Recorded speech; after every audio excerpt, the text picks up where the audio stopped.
মনের কথা জানতে পারি মোজান। তুমি যেটা খুঁজছো সেটা হলো অনন্তকাল।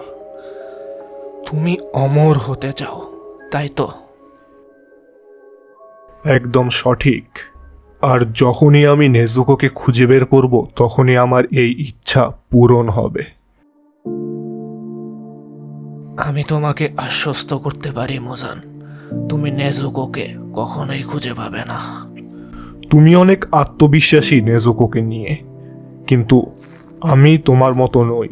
আমার কাছে অনন্ত কাল আছে নেজুকোকে খোঁজার জন্য, এবং আমি নেজুকোর খোঁজ চালিয়েই যাব। তুমি আবারও ভুল। কি বললে তুমি? আমি জানি আসল অমরত্ব কি। আসল অমরত্ব হলো মানুষের ইচ্ছা শক্তি।